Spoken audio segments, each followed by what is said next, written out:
everybody, in this video we are going to do the D-lux routine from the Egoscue Method of Health Through Motion book.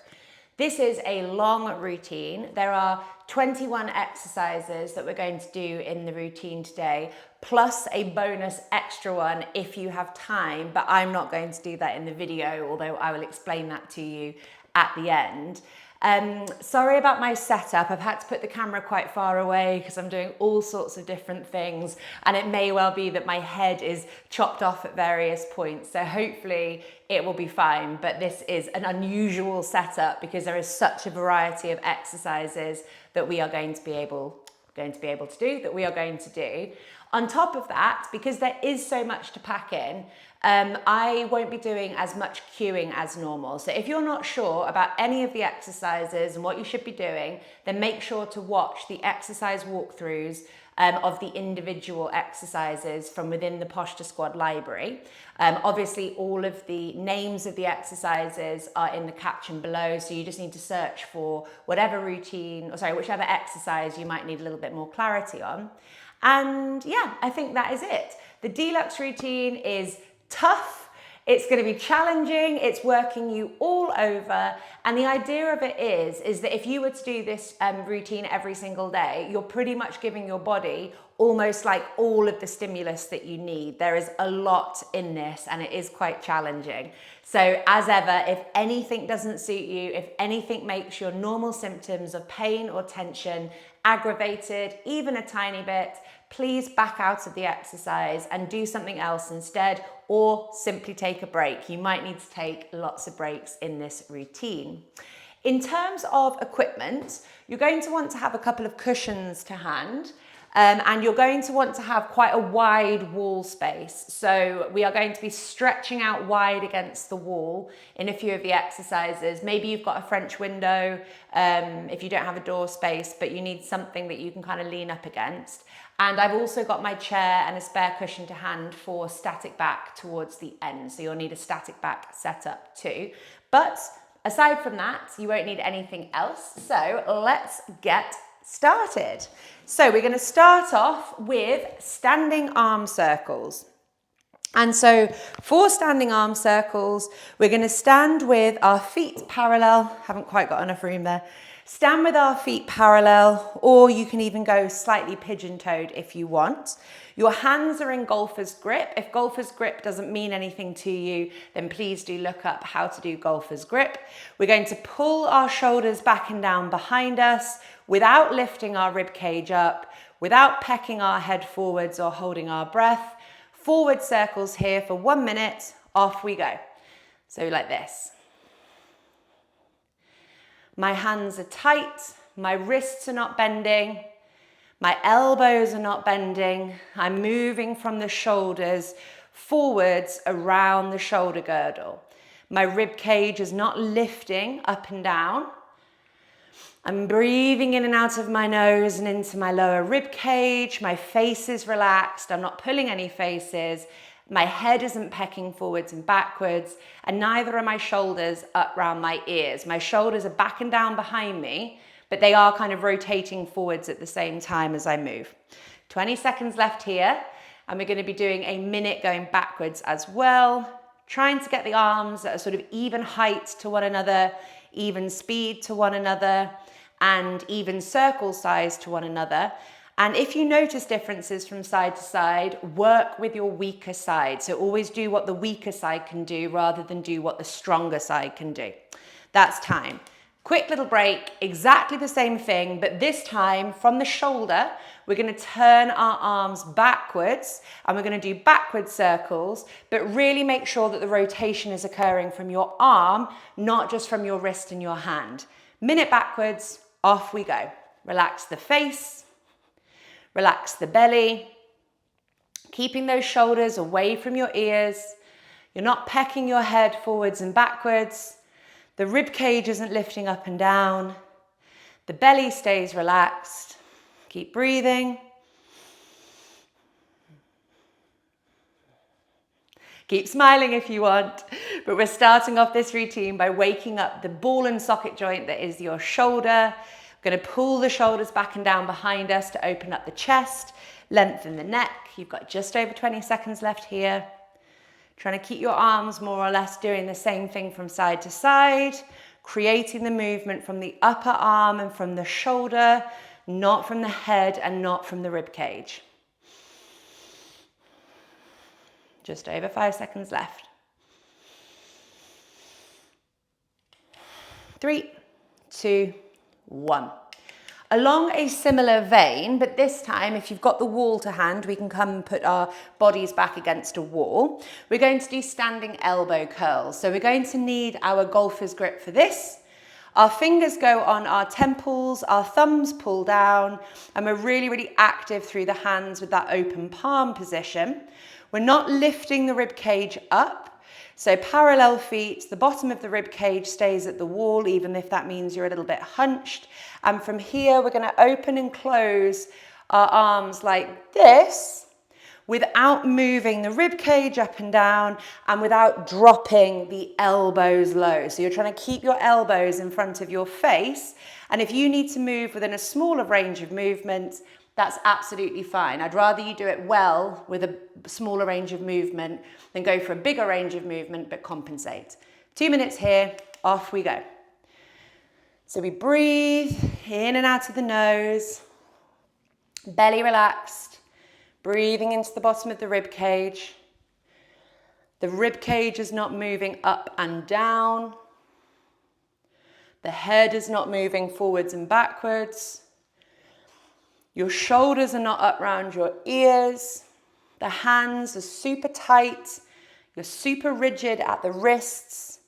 There's no bending at the wrists or at the thumbs. The bending, the hinging is occurring at the shoulder joint. So we're trying to teach our shoulders to move here rather than our wrists to compensate on behalf of the shoulders. Keep your weight even through both of your feet. If you have the range of movement, you can use the wall as this guideline to make sure that your elbows are opening up to the same degree from side to side.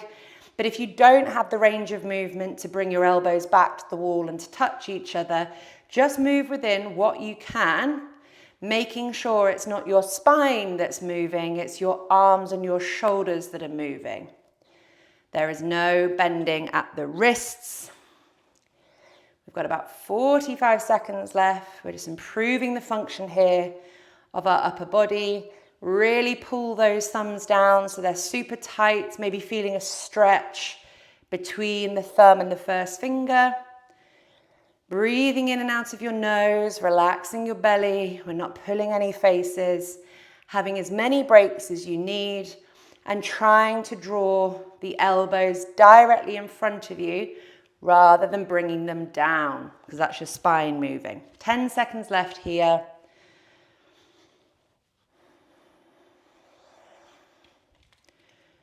Three, 2, and 1.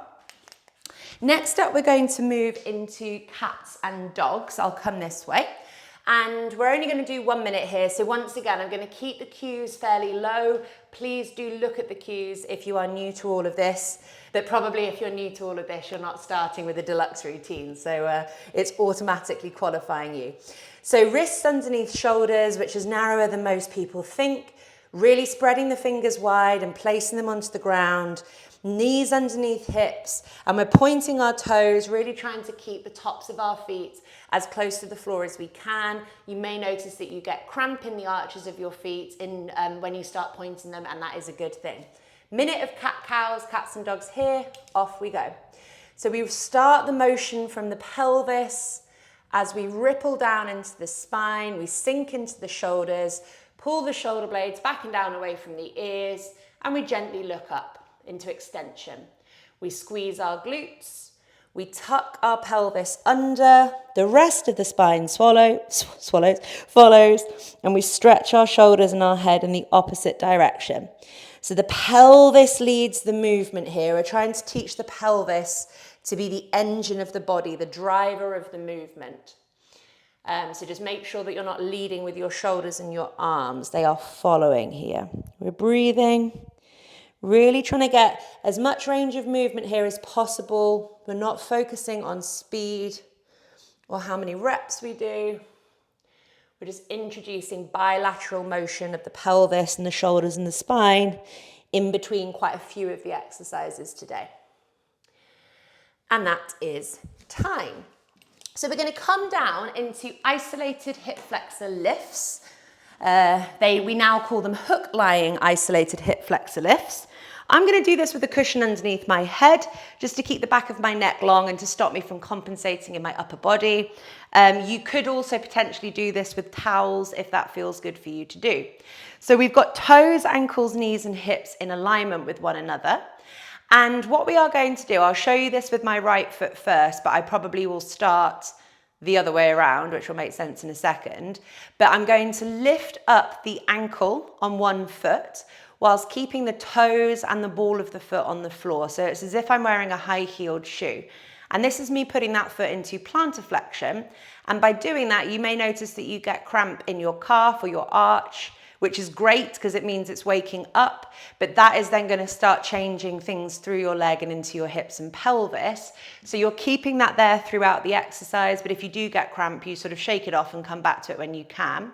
But today what I'm going to do is I'm going to start that on my left-hand side. So my toes and the ball of my foot stay down on that left-hand side. And what I'm going to be doing is moving my right knee up and down. Off we go. We're going to do 2 minutes here. So in this exercise, many people here will firstly kick their foot upwards, which is compensating. And many people here will take their knee too close to their body, which means that they're trying to use their pelvis to kind of create the movement, or their abdominals.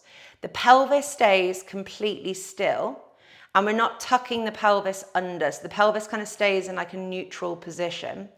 And what we're actually trying to do is close up the front of the hip joint between the femur and the pelvis. So we're not kicking that foot upwards, and nor are we tucking our pelvis under.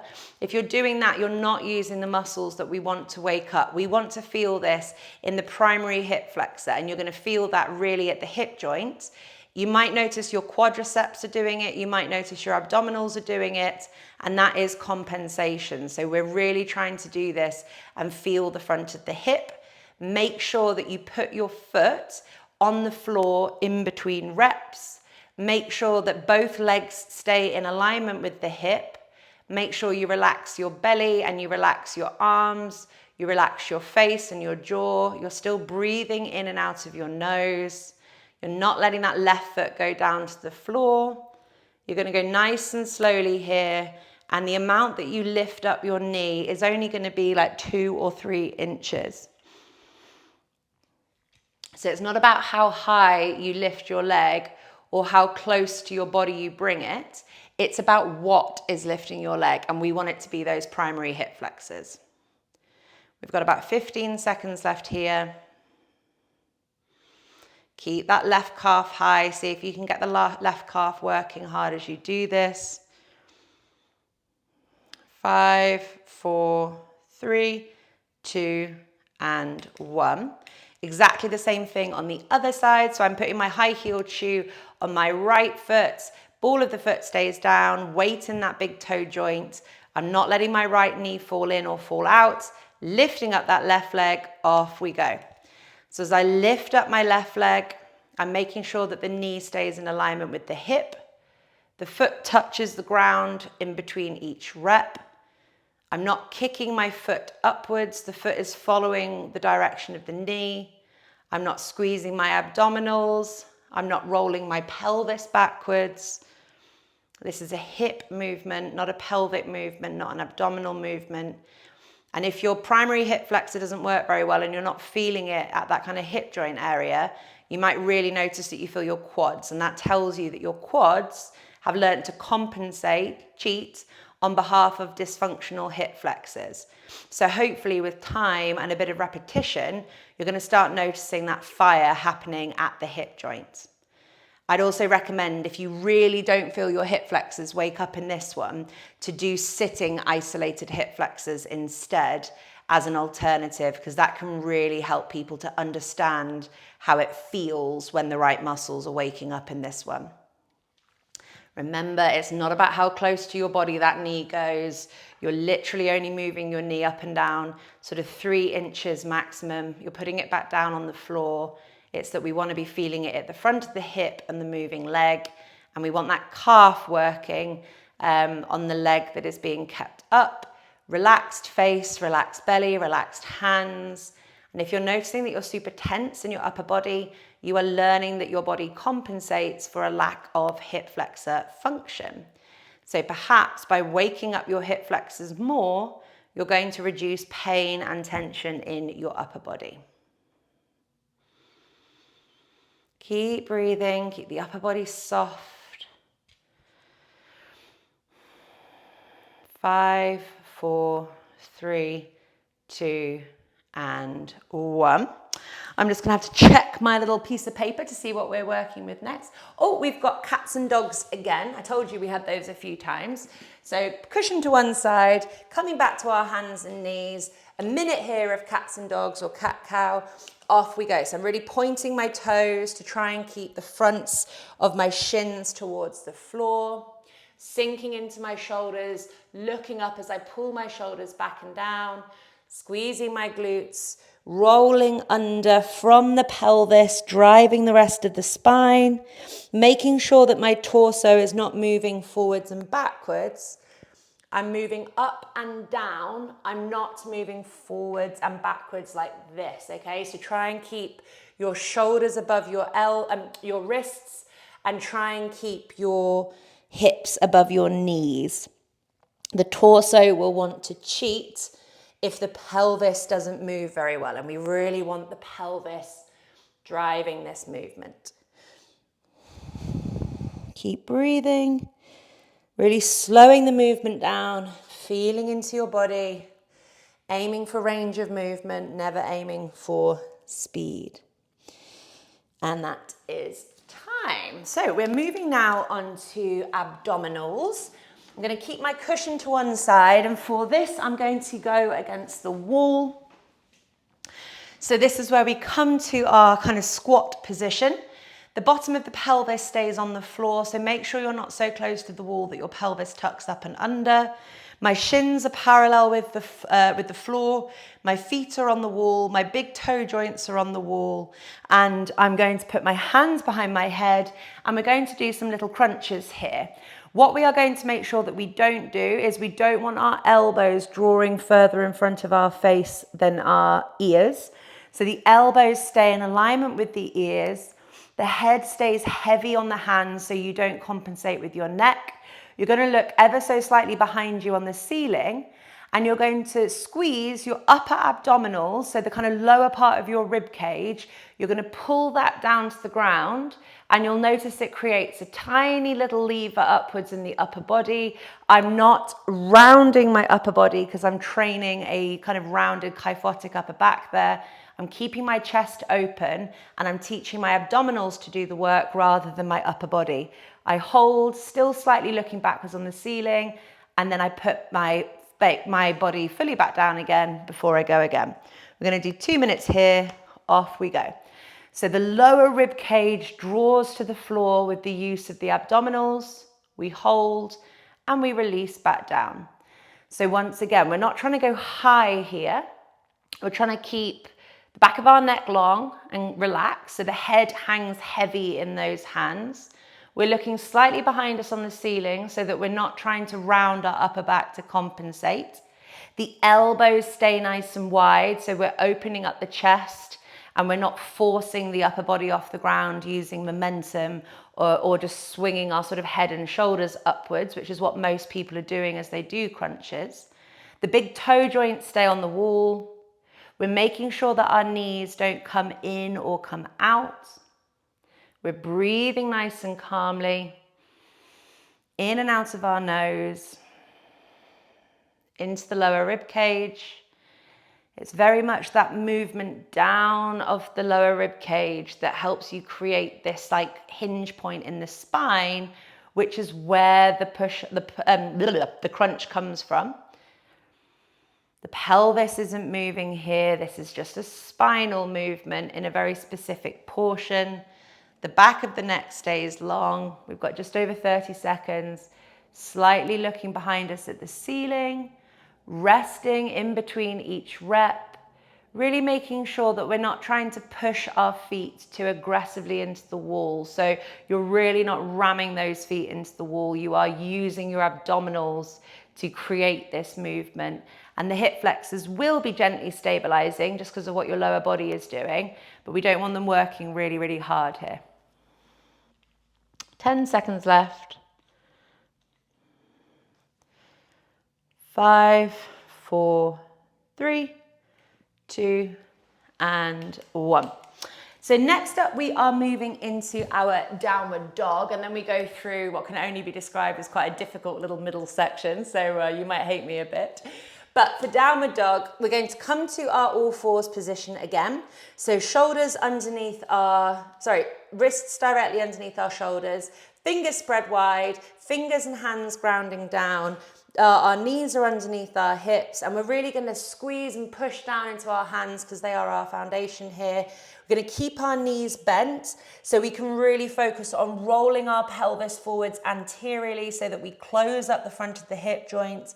Our intention here is not about getting our ankles to the ground, it's about really prioritizing our pelvic position. So roll the pelvis forward so you close up the front of the hip, you push into your hands, you squeeze your shoulder blades back and down behind you, roll your upper arms so that the elbows face forwards, and from there you can try and squeeze your quads and try and get your ankles towards the ground, but don't let the ankles go towards the ground if that just means that you tuck your pelvis under and go posteriorly. 1 minute here, off we go. So I'm keeping my knees bent, squeezing my quads, my front thighs, using that squeeze of my quads to help stretch the backs of my legs down, but not losing my pelvic position. Spreading my fingers wide, pushing down into the floor with my hands, which are my foundation here. Rolling the upper arms so the elbows face forwards. Shoulders are far away from the ears as possible. Breathing in and out of my nose into my lower belly. Super active here. We're definitely not passive when we're in a downward dog.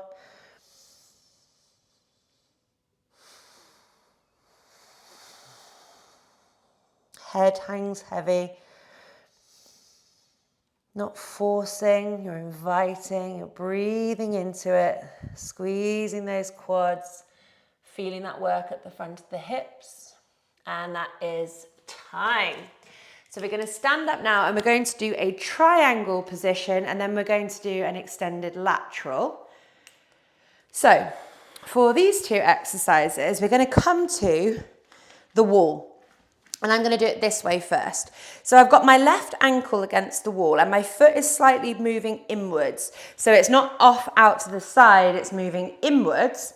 And my right foot is out towards the kind of right-hand side, and it's running parallel to the wall, but it's about 6 inches away from the wall. So it's not touching the wall. And what I'm doing is I'm keeping both of my hips facing forwards. So I'm not allowing my pelvis to twist and my butt cheek to come off the wall. I'm making sure that the pelvis stays facing straight ahead. Both of my butt cheeks are against the wall. And what this is doing is it's putting this hip into quite a lot of external rotation. So from here, I'm going to squeeze my quads to lift my kneecaps, and I'm going to use that squeeze of the quads to help me twist my knees and my upper thighs out a little bit more.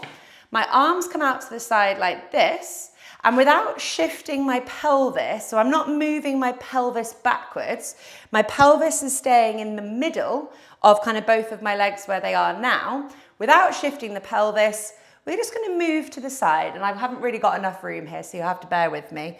And we're really trying to see if we can stop this knee from falling inwards at the front. So we're driving that knee open, using the muscles around the quads and the glutes of the upper leg. Holding like this for a minute, and then we'll swap sides. So off we go. So this is triangle pose. Hopefully feeling a nice stretch into the torso.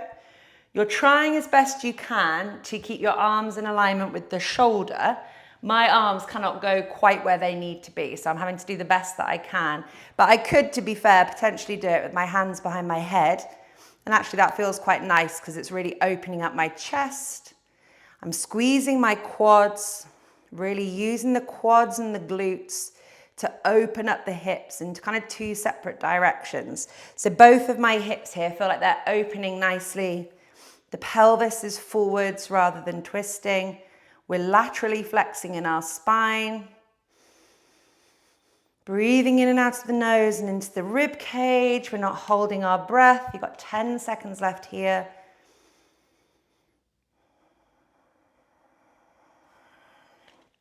3, 2, and 1. Up we go. Exactly the same thing. So I'm going to draw my right foot so it's slightly facing inwards, not excessively, and my right heel is still touching the wall. My left foot is parallel towards the wall, but about 6 inches away. I'm going to keep my weight distribution even through both of my feet, so I don't want to shunt away from that front foot. I want the weight distribution even between both of the feet. Squeeze my quads to kind of open those hips up. Butt cheek stays at wall. 1 minute again on the other side. I'm going to put my hands behind my head just because of my ceiling. Off we go. So the hands behind the head is actually quite nice because my elbows can stay at the wall along with my shoulders. So it kind of helps me with any rotation that might have been happening before as well. Squeezing the quads. If you look down at your knee on that front leg, is the knee twisting in? And if so, how can you get it twisting outwards? It's going to be about connecting to the quads, connecting to the side of your hips, and connecting to your glutes. Keep breathing. Weight stays even through both of your feet.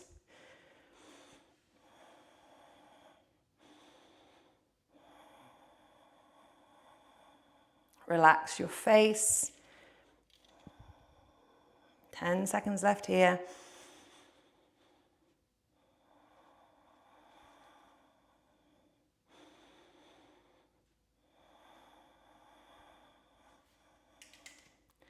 And that is time. So the next exercise that we're going to do is actually quite similar to that one. It's called extended lateral. So for extended lateral, similar vibes, going back to the original side now. My left ankle's touching the wall and the foot slightly moving inwards rather than outwards. I'm taking a wider step out to the side here with my right knee.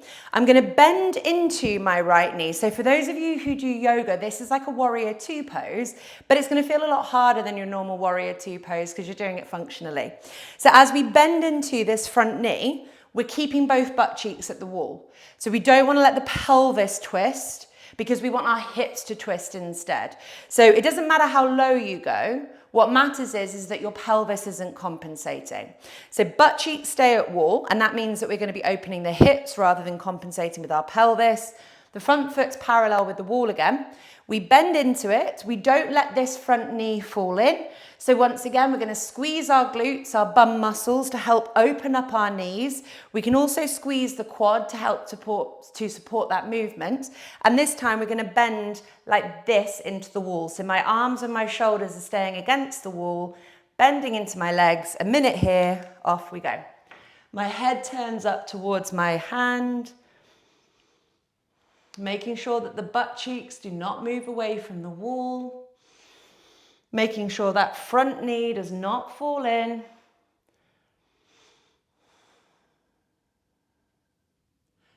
Relaxing your face, breathing in and out of the nose.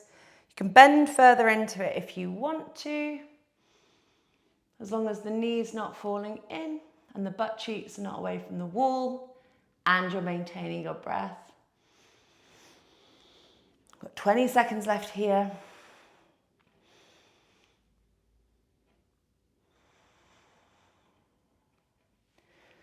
Just kind of going into it more and more, the more comfortable you get. The higher you are, the easier you're going to make it for yourself.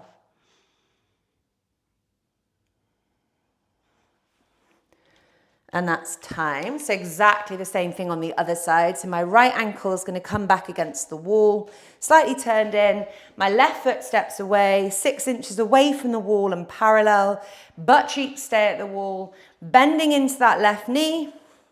Might slightly further it away, actually, I went a little bit too far then, and my right butt cheeks come away from the wall. So I'm going to step that foot backwards because my butt cheek is my priority. I'm going to bend into my left knee, making sure that left knee does not collapse in. I'm going to squeeze my glutes to help support my position here. This is highlighting to me I'm more dysfunctional going this side. I can feel that I need to stand up a bit higher. Doing that sideways motion, off we go. We're holding for a minute. So really driving that left knee out towards the left side of the foot. Butt cheeks stay at wall. Head looks up to right hand. Squeezing glutes. Squeezing quads. Still pinning down through big toe joints. Breathing. Bending a little bit more into your left knee if you feel that you can. My left knee really wants to collapse in, so I'm going to stay a little bit higher. I can find a really wobbly bit where my left knee is going in a slightly different direction to where it wants to go, which I read as a good thing. Breathing.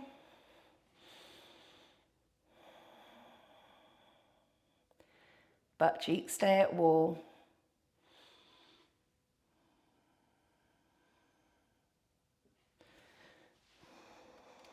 And that is time.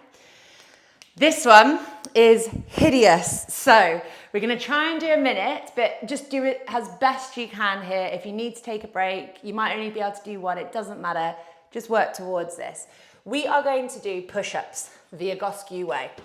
And for that, what we're going to do, I'll just take my microphone off actually. We're going to lay in a prone position and we're going to tuck our toes under. We're bringing our hands to the side, so my upper arms are in alignment with the shoulders and my wrists are directly underneath my elbows. And then what we're going to do is we're going to twist our hands so that they face inwards. So my fingers are facing towards me. I'm really spreading my fingers wide and grounding through the palms, keeping the back of my neck long, so I'm not looking up with my head. What we are going to do is a push-up like this. As we're trying to get the whole of our body moving at the same time, like this. And then what we're going to do is we push backwards into our heels and we're going to try and do a minute of push-ups like this. I don't know if I'll be able to do it, but let's see how we go. Off we go. So I'm pushing up into my toes, into my hands, staying up in my toes. My fingers are facing in. I've got a kooky angle going on actually at my left hand, so I'll slightly adjust that. And we're trying to get the whole line of our body moving at the same time. So we don't want the head leading too much. We don't want the hips leading. We're going for a straight line with 30 seconds in. Woo! Building up a sweat. My shoulder blades are moving behind me as I do it. Still trying to breathe. Still trying to relax the face, which is hard. Oh. Slowing down. 5, 4, 3, 2, 1. Collapse into a heap. If you made the full minute there, really well done. What are we up to next? Oh, supine foot circles. At least our upper body is getting a little break. The good news is we're about halfway through as well. So I'm going to put my cushion underneath my head, just because I like to do that. Whew, getting my breath back. Supine foot circles. So I'm pulling the tops of my feet back towards me, keeping the Achilles heels on the floor. So if the Achilles heels lift, you're hyperextending your legs. I'm going to leave my right leg on the floor. I'm going to pick up my left leg. I'm keeping that left leg and that right leg in alignment with the hip, but they're doing different things. And I'm keeping my shin parallel to the floor on this left leg. We're going to do a minute of outward circles. Off we go. So my left knee and my left shin are staying still as the ankle pivots around. So, sorry, the foot pivots around. So your shin stays still, your knee stays still, the back of your neck stays long. You're really trying to restore that calm nasal breathing, which I'm struggling with, having done those horrible push-ups. The right foot stays active. So even though we might get distracted by what our left foot is doing, we want our right foot active here because what the right foot is doing is also helping to stretch out your right hip into extension.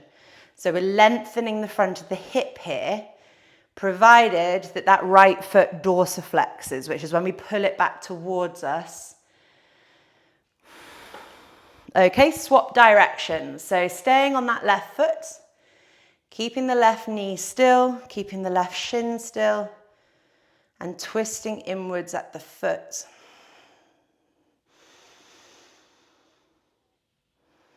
I think my breathing has only just calmed down, so I'm feeling relief. Active through the right foot and just making sure that your legs stay in alignment with each other as best as possible. And with the foot that stays on the ground, if you look down at it, you don't want your big toe to be closer towards you than the fifth toe.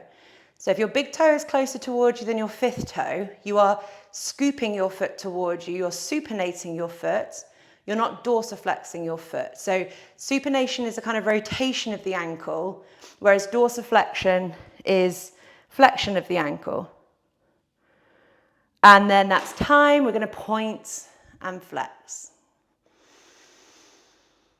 So I'm drawing the front of my foot back towards me in dorsiflexion, pointing the foot away in plantarflexion. Once again, the shin does not move, that knee doesn't move. We're rotating that ankle and the foot kind of forwards and backwards. The belly stays soft. The breathing stays soft and calm. The face stays relaxed. The back of the neck stays long, so we're not tilting our head backwards into hyperextension. That right foot stays super active. Ankle stays on the floor. Trying to make sure that the fifth toe comes as close to you as your big toe does on that right-hand side and on the left-hand side too, to be fair. 3, 2, and 1. Okay, same thing, other side. Off we go. So we're lifting up our right leg, pulling that left foot back towards us. Shin on the right side is parallel with the floor. Really isolating the movement of the foot, pointing the toes as we move outwards on the circle, flexing the toes as we come inwards on the circle, slowing the movement down. So lots of people will use speed in this exercise to avoid function. Momentum creeps in when we're trying to kind of cheat and rush. It makes it a lot easier for us, but it doesn't wake up our muscles properly, which is what we're going after. Back of the neck stays long, breathing stays calm, maintaining that alignment through the legs. 10 seconds left here before we swap sides. 3, 2, 1. So same foot, other leg.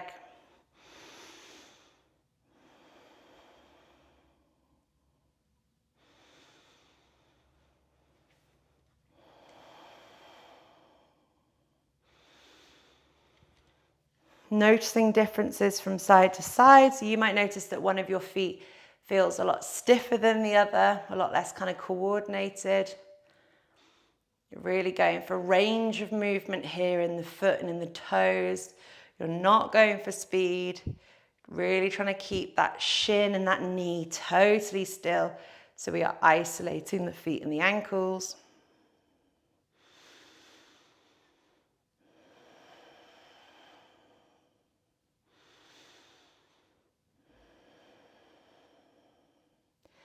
Keep breathing.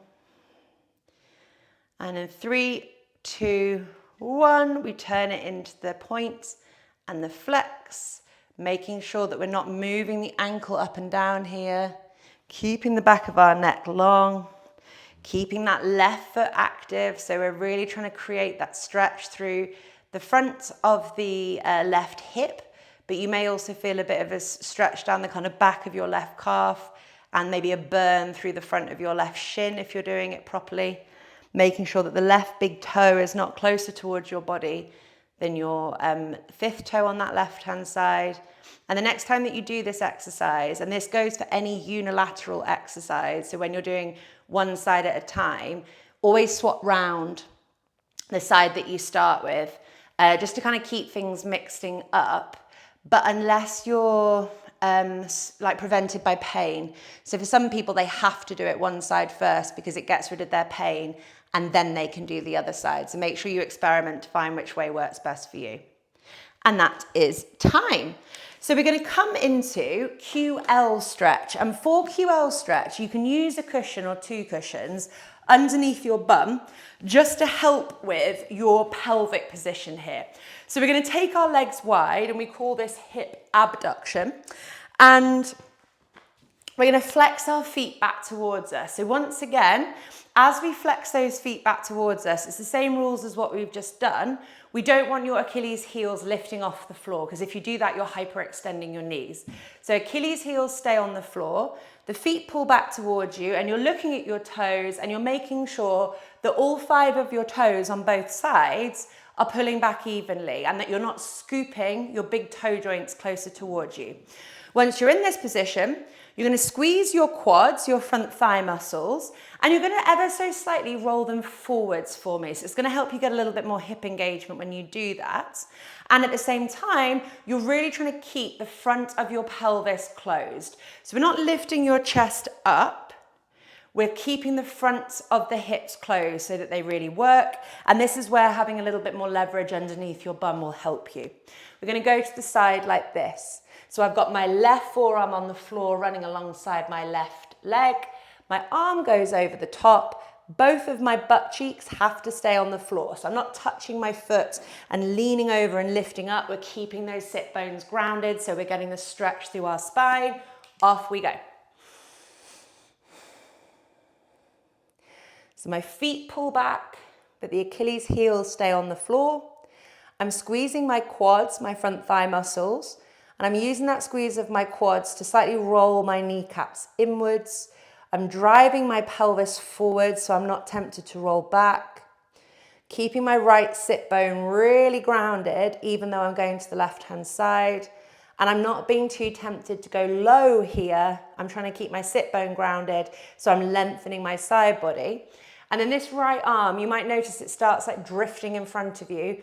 Really open it up so you open up that armpit and the front of the chest. Breathing into the side of the ribs, keeping your face calm, rolling those kneecaps inwards to get the hip engagement, pulling the feet backwards, squeezing the quads. 3, 2, and 1. Coming up and straight over to the other side. So off we go. Really trying to open up the chest so we're not rolling forwards here. Opening up the chest, and we're just going as high as we need to imagine that we're kind of squeezing between 2 panes of glass rather than rotating. Really focusing on my left sit bone staying on the floor, pulling the feet back towards me with the ankles on the floor, squeezing the quads, rolling those knees in, trying to close up the angle at the front of the hips as much as possible, to really force the muscles around the hips to work. My head is relaxing. Shoulders are away from the ears.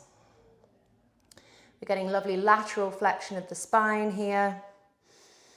Breathing into it, not pulling any faces. 5, 4, 3, 2, and 1. Okay.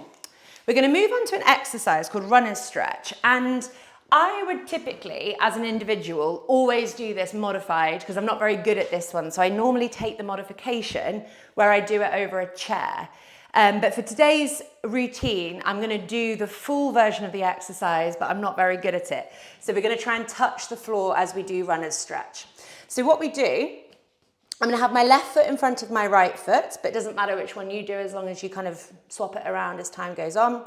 Toes and ankle in a straight line on that left foot. The toes aren't going out to the side. My right knee is directly behind my left ankle and my right toes are directly behind my right knee. I'm rolling up. I'm going to flatten that back foot for now, and it's like I'm on a tightrope. I'm going to bend into my knees, so I'm really focusing on closing up the front of my hip joints. I'm not just focusing on straightening my legs. So if I straighten my legs, what happens is, and this is why I like to use a chair because it makes it easier for me to do it better, my pelvis tucks under and I round into my spine. This makes it very passive. What I want to do is bend into my knees. I'm going to really roll my pelvis forward so I can feel the front of my hips working. And without losing that pelvic position, I'm going to try and straighten my legs, but I can't fully straighten them because I can feel tension at the back of my legs. So I'm just going to stay here a minute, off we go. So my hands are on the floor, my head is relaxed, my breathing is relaxed, really trying to drive the front of my hips forwards. I'm not too worried about my back foot touching the floor. I'm trying to create this pelvic and hip movement, which is where the backs of my legs are going to start releasing. Really relaxing the head here, especially in this front leg. If you're doing it properly, you're going to feel how you're really in hip flexion if you're doing it properly. So it's not about getting your feet to the floor. It's about your hips working. You can squeeze your quads, your thigh muscles to help you get there. And as best as possible, it's really hard for me to do this. You're trying to orientate yourself so your pelvis isn't off out to the side and crooked. But to be honest, if you're feeling stuff, you're probably doing something good here. But yeah, this is quite a difficult exercise to do functionally. At least for me anyway. 3, 2, and 1. So we come back to our starting position and we're going to do exactly the same thing on the other side. So my right foot comes in front, toes and ankles are in alignment there. Left knee is directly behind that right foot. Left toes are directly behind that right foot. I'm going to bend into my knees to really focus on the pelvis driving forwards to get that kind of compression and work at the front of the hip. Hands on the floor, off we go. So my head relaxes. I'm not moving my feet. I'm going to squeeze my quads. And what I'm trying to do is close up the angle at the front of my right thigh and right hip, basically. So if I just focus on straightening my knees, I open the angle at the front of my hip and it becomes passive. Really focusing on the hips working. Can feel how it sends like a little shake all the way through my right leg. I'm squeezing my quads. So I'm trying to straighten my left leg and my right leg, but I just don't want my belly to come off the front of my thigh. Weight stays in that front foot. Don't avoid your front foot. Breathing, relaxing the head and relaxing your face. The good news is I feel like it doesn't really calm down. It calms down a little bit. 3, 2, and 1. Okay. We are going to come on to upper spinal floor twists. We have got a little bit of a break, but there are still a couple of quite difficult exercises left to go. So I'm coming to my side. I really like doing upper spinal floor twists with a cushion. My knees are at hip height. My ankles are directly underneath my knees and not tucked into my bum. My arms are out in front of me as if I'm diving off a diving board. And from here, I'm going to take my arm over the top. My right hand comes to my left knee. The fingers spread wide on both of my hands, to be fair. And with my right hand, I'm sort of pushing down and pushing away through my knee to create length through my spine. I'm driving this left knee forward so it doesn't creep away from the right one. And with my left arm, I'm not trying to touch the floor with it. I'm really trying to stretch out long. I want the movement to come from my rib cage, not from my arm. So just don't force anything here. 2 minutes here, off we go. Twisting your head as far as you can comfortably. Both of my hands, the fingers are spreading wide, so I'm stretching out the palms of my hands. driving my left arm away, pulling my left shoulder back and down behind me to open up the front of the chest, not cranking the arm down to the floor, maintaining a slight drive forwards through my left knee, just to make sure that my pelvis stays balanced and facing in one direction.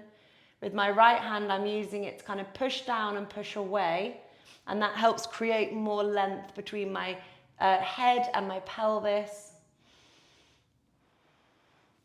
Twisting the head as far as you can comfortably, breathing in and out of your nose.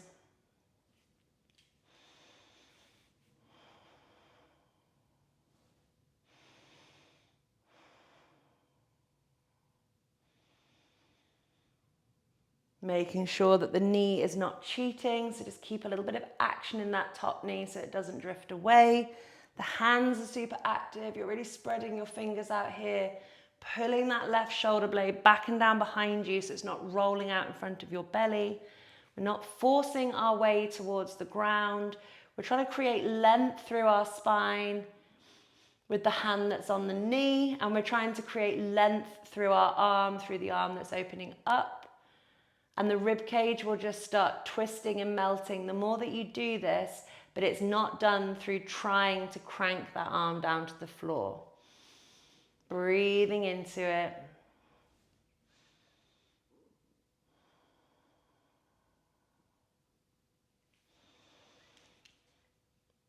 Three, two, and one.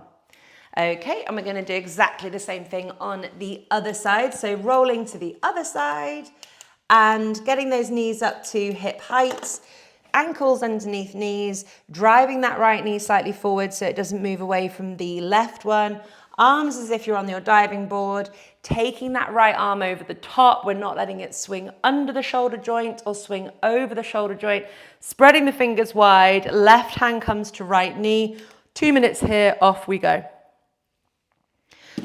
Ooh, so the right knee drives forwards.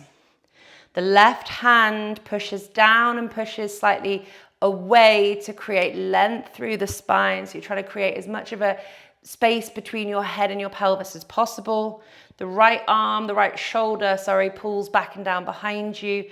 We drive away from the shoulder girdle with the hand. The fingers are spreading wide, not letting that right knee drift. Breathing into the side of the rib cage. Never forcing, never ever ever forcing. We're inviting, we're breathing into it. We're finding challenge, but we're never forcing. And just making sure that your elbow doesn't drift up to your ears or start drifting down towards your waist. If it wants to avoid the tension that you have at the front of your kind of chest and the front of your deltoids, you'll start noticing that your arm drifts. And you're really trying to find a spot where you feel as much stretch as you can tolerate through the kind of front of that right shoulder, or left one if you're doing the opposite way to me. I've got about 45 seconds left here. I think if I'm correct, we're moving back onto another little bout of cats and dogs before we do some more hip work. Twisting your head as far as you can comfortably.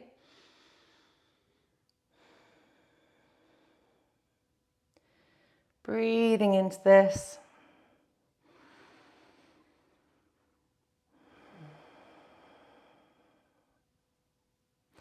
"15 seconds left.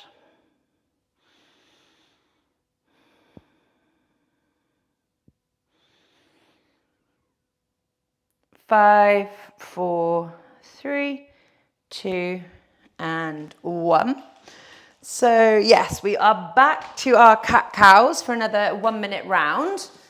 And then we're going to be standing up against the wall, doing some hip stuff, back against the wall. And then we've got 2 relaxing exercises to finish.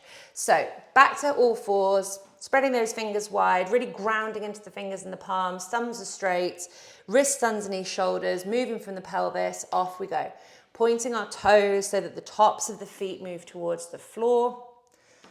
Gently looking up, but you're only looking up with your neck when you've sunk down into your shoulders and moved into your mid-back.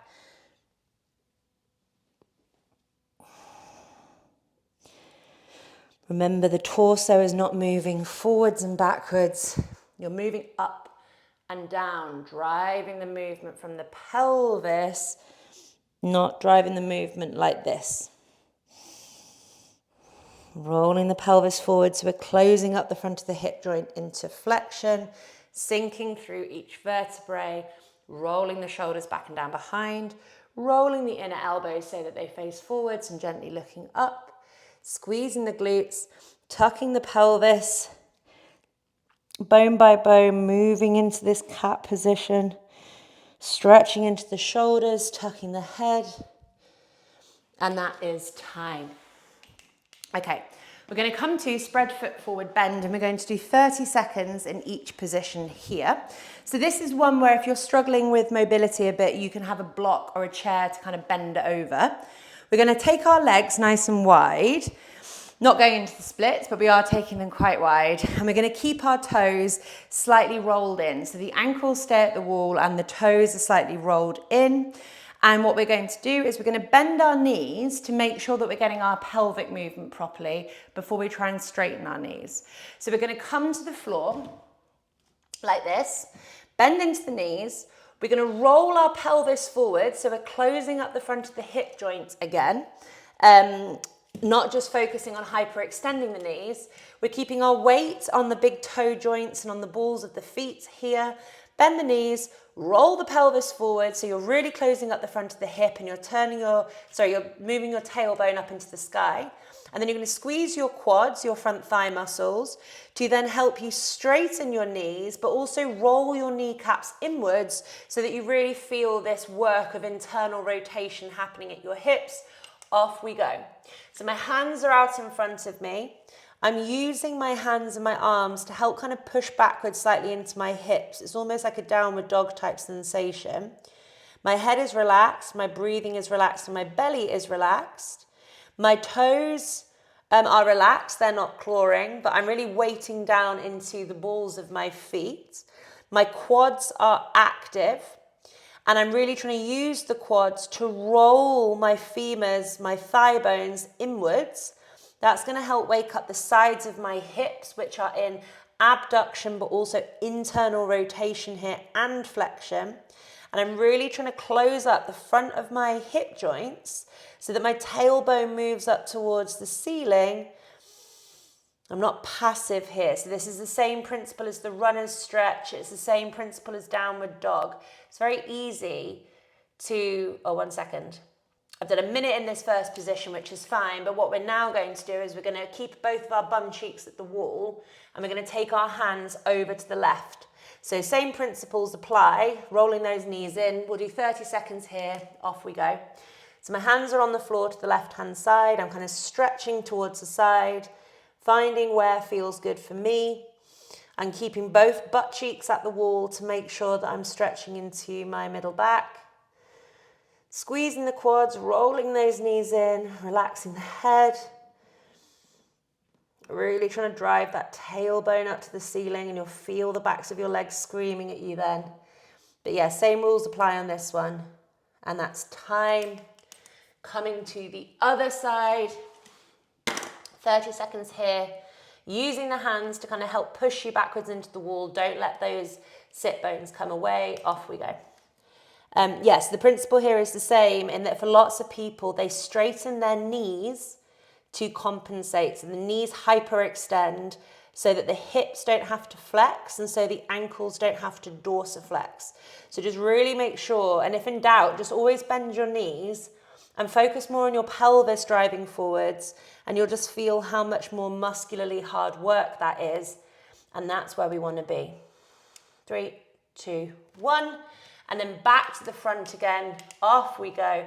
Final 30 seconds here. So I just bent into my knees again, focusing on my pelvis, squeezing my quads, using the quads to straighten the knees, but I'm not closing up that angle at the front of my hips. I'm getting all crampy around my left hip, which is lovely.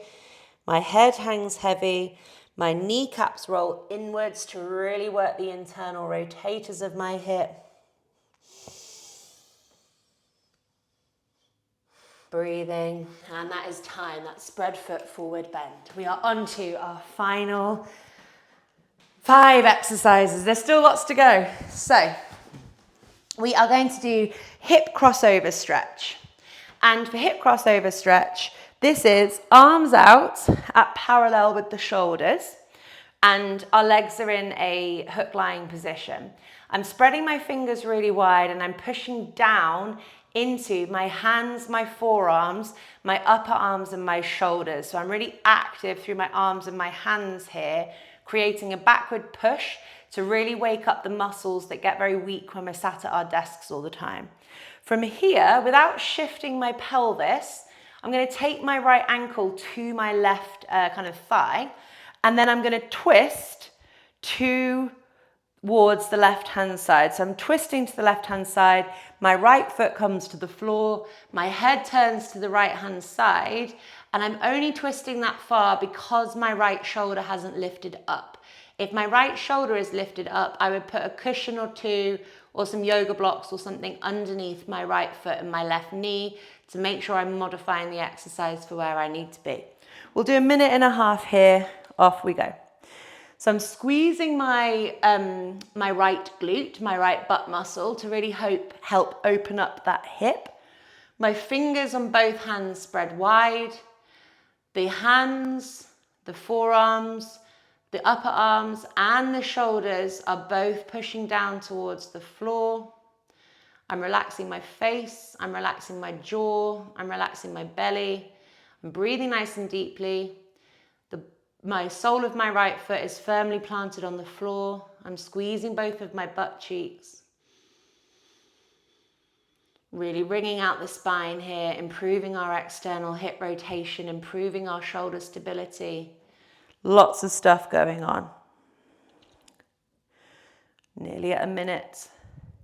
Just over time, as long as that opposite shoulder is grounded, see if you can twist your pelvis a little bit further. See if you can open up the hips a little bit more by squeezing the glutes to really help peel them open into external rotation. Really pinning down through the arms, so we're creating this independence of movement between the lower body and the upper body.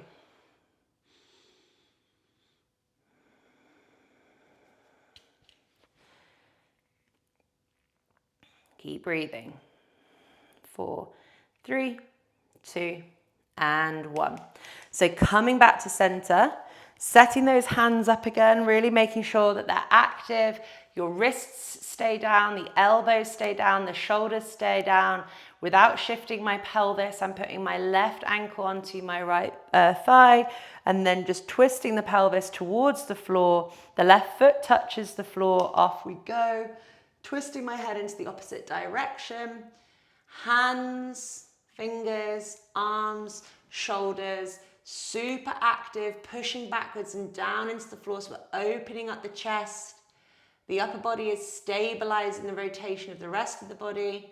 I'm squeezing my glutes to open up the hips. I'm trying to drive that pelvis forwards as much as I can to kind of create as much work as I can, but I don't want the opposite shoulder lifting up off the floor.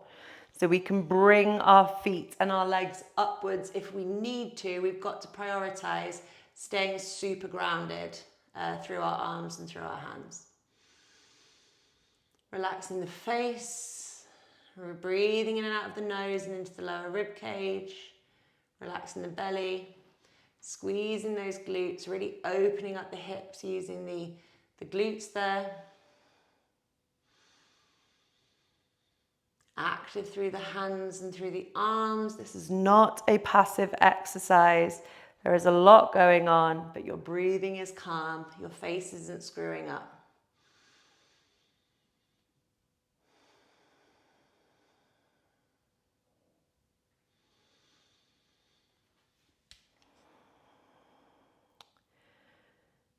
Three, 2, and 1.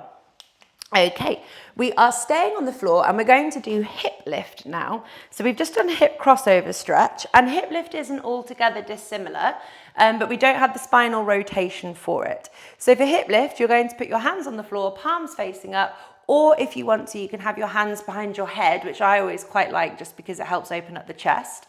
Toes, ankles, knees, and hips are in alignment. We are not allowed to shift our pelvis sideways here. as we put our right ankle onto our left thigh. So just make sure you're not cheating with your pelvis when you think you're moving your leg. I'm flexing my right foot back towards me, and when I flex my right foot back towards me, I've got to make sure that I can't see the sole of my right foot. So if I can see the sole of my right foot, I'm supinating my foot, I'm not flexing it. I need you to pull your foot backwards so that the middle of your second and your third toes are in alignment with your shin and in alignment with the direction of your kneecap. And then, without holding your breath or squeezing your belly too hard, you're going to draw your left knee upwards. You're going to keep your left shin parallel with the floor. Flex those feet back towards you. And from here, you're going to try and squeeze that right glute and that right knee to kind of push it away slightly. Off we go. So there is going to be, we'll do a minute here, by the way. And if it's too much to do it like this, by the way, you can have your foot down on the ground in a more modified version of it. Shin parallel with the floor on that left-hand side, left hip, knee, ankle and toes in alignment. There's going to be some light abdominal work here because your abdominals are going to be kind of stabilizing your pelvic position, but you're not using your abdominals to lift your leg up. So we're not rocking the pelvis backwards and tucking the pelvis under. We're using the hips to lift the legs, which is what they should be doing. And the abdominals are going to stabilize the rib cage, but you can hear that I'm not like gripping too much or struggling too much with this. Breathing nice and calm in and out of your nose and into your belly, which is staying more or less relaxed. If it's really gripping on, put that leg down. 3, 2, and 1. So we put both of our feet back down on the floor in between. Toes, ankles, knees, and hips are in alignment without shifting that pelvis sideways. This is definitely, by the way, an exercise that I recommend watching the exercise walkthrough for, just because it's so much more complicated than it's often taught in classes. So then I'm going to take my left ankle to my right knee without shifting that pelvis, flex that left foot, without gripping with the belly to take me there. I'm using my hip flexor that we woke up earlier to lift that leg. Off we go. My hands are behind my head. My right shin is parallel with the floor. I'm flexing that foot backwards. My left foot is also flexing. I'm using my brain to kind of push my left knee away, but also squeeze my left glutes. The belly stays relaxed. The back of the neck stays long. The breathing stays calm. You can put that leg down if you need. If your abdominals are just locking on, then it tells you that you're not using your hips to lift up your legs. You're compensating with your abdominals. So I think it's probably better that you put your foot down and you focus more on like the opening of that one hip rather than just compensating with the abdominals. Just over 10 seconds left here. 10. Draw that knee towards you, keeping the shin parallel. 3, 2, and 1. So we have got 3 exercises left and just one more difficult one, which is good news. So we're going to do air bench now, which is like a wall sit. Depending on the floor that you're on, you might want to put some trainers on, but I'm going to do this barefoot because it feels quite sticky. I'm bringing my body back against the wall. I'm walking my feet quite far away from the wall. I've got my toes, my ankles, my knees, and my hips in alignment. And you might want to walk your feet further away than you think. And you might want to have your toes a little bit more pigeon-toed than you think. And then what I'm going to do is slide down, push into my feet, push backwards into my pelvis. Off we go. So we're going to do 2 minutes here. You can have as many breaks as you want, but I'm going to go for 2 minutes. I might need to have a break. I'm not trying to shove my shoulders back here. So I'm not trying to get the shoulders moving back to the wall, because if I do that, I might lift my rib cage. What I'm doing is really pushing into my feet, pushing down and pushing kind of forwards to shove my lower back and my pelvis against the wall. So I'm really trying to balance my pelvis and balance the vertebrae in my lower back with my feet. So just don't worry about your upper body. Your upper body will start sorting itself out because of what's happening further down. We're still breathing, so we're not pulling faces, keeping that calm breath, keeping that relaxed belly, making sure that the knees don't fall in, making sure that the knees don't fall out. If you need to make it a bit easier, you can stand up a bit higher. If you need to make it a bit harder, you can go down a bit lower. We're halfway through. So we're really trying to use our feet and the wall to push our pelvis and our lower back into a lovely balanced position. I'm going to have a little bit of a break by moving upwards, and then we go back down. So take as many breaks as you need. Keep your face relaxed. Keep breathing. 30 seconds left, and then we've got 2 relaxing ones to finish. And then in the routine, he also finishes with supine groin stretch. So I'll give you a little bit more information about that, but we won't be doing that in the video today for the sake of time.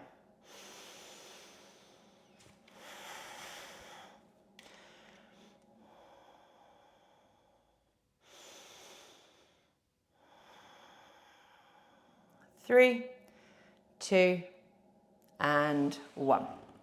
So we've got frog as our penultimate exercise. I think I might put my head on a cushion here because I quite like having a cushion. You can also use your rolls if you want to, but head on cushion, arms out to the side, soles of the feet are together. I'm going to set the timer, but I'll run you through some cues. So the soles of my feet here are squeezing together. I'm keeping a connection between my big toe joints, my 5th toe joints, and my heels. As I do that squeeze with my feet, what happens is my knees move upwards slightly, and that's totally fine. That's what we want. The knees are moving upwards because you're activating muscles. And the more that those muscles start activating, the more you're going to notice that your legs start shaking, and then the knees will start dropping again. You're going to slightly scoop your toes off the floor so that you are creating some supination at your feet, and you're going to notice hopefully how that makes it work harder in the outside edges of your hips. Off we go here. This is all it is. So the upper body relaxes. The breathing is nice and calm. Back of the neck stays long. We're not rolling the pelvis backwards, but nor are we rolling the pelvis forwards. The pelvis is kind of neutral. So we don't want your lower back like super flattened here, but we also don't want your rib cage like arching upwards. Keeping those feet active. And you might want to play around with taking your feet slightly further away from your body than maybe you're used to, because you might notice that the further away from your body your feet are, but whilst you're still trying to keep them together and whilst you're still trying to kind of scoot the toes slightly off the floor, you might notice that it creates more work for you through your legs. So I want it to be that wherever you are, you're creating as much work for yourself as possible. We've got just over a minute left here, and then we're going to be finishing with static back. But when we're in static back, I'm also going to talk you through supine groin stretch, which is actually how Pete Egoscue finished this routine, but we're not going to do it today. Of course you can, but I'm not going to do it today. 1 minute left. I do lots of like wiggling here in my upper body, so as my kind of hips and my legs wake up, I can really feel how it's like changing where my shoulders are sitting and what my rib cage is doing, and it feels really nice. Let's maybe just move my feet slightly back inwards. Just experiment with where your feet need to be in order for you to feel stuff happening. So I don't want this to be passive. I want you to feel things happening through your legs, through your feet, through your hips, and through your glutes. And everyone needs something a little bit different here.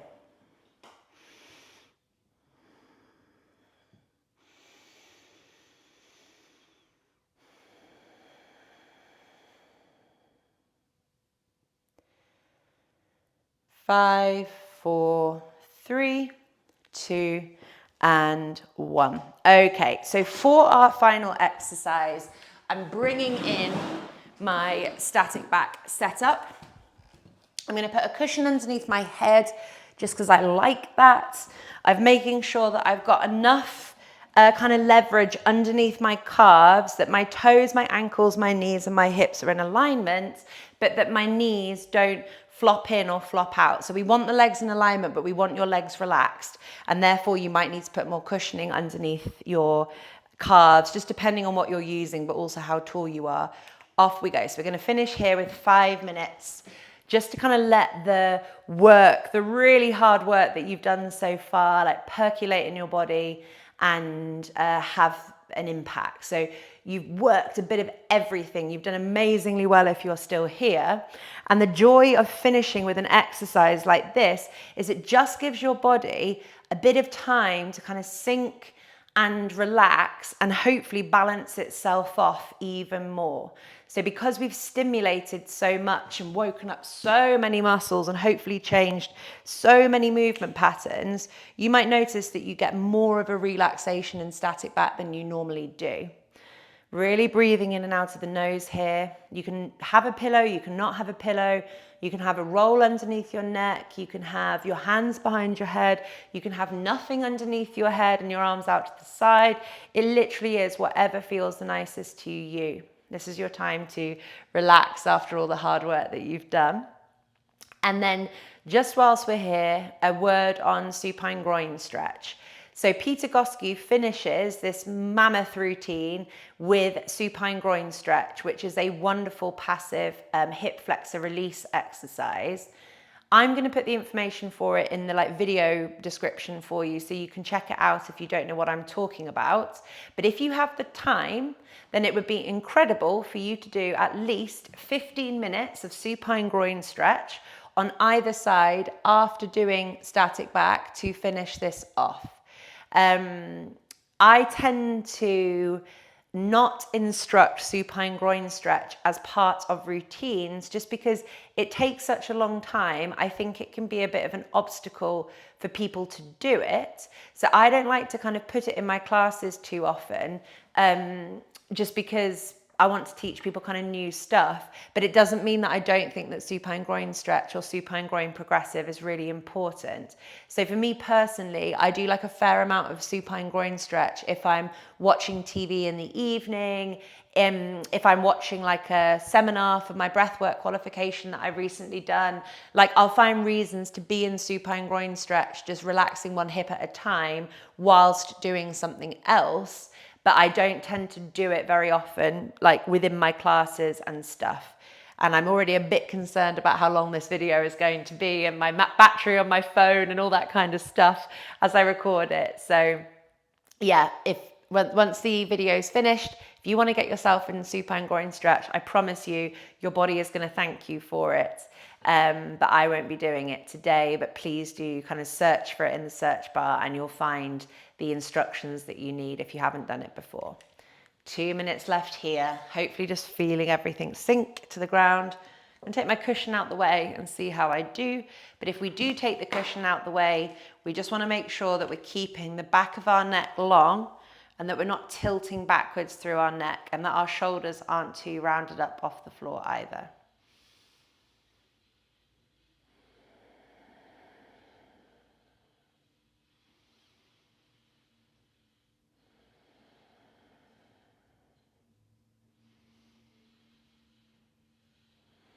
Keep breathing. 1.5 minutes left. This has been our D-lux routine. And yeah, what Peter Egoscue says in the Egoscue Method of Health Through Motion book is that once you've got yourself out of pain, this is the routine that you should be doing every single day to keep the pain away. So this is not the routine for you most likely if you're in pain, because there's so many difficult exercises that require quite a lot of function from lots of different parts of your body all at once. However, once you've got yourself out of pain, this is like your perfect kind of maintenance menu. Yeah, it will give you a little bit of everything you need.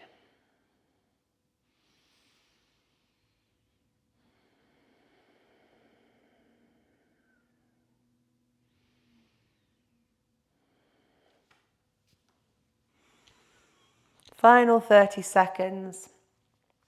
Maybe you want to spend longer in static back, that's fine. Maybe you do want to do supine groin stretch, which would be amazing. If you could spare another half an hour to do 15 minutes on each leg.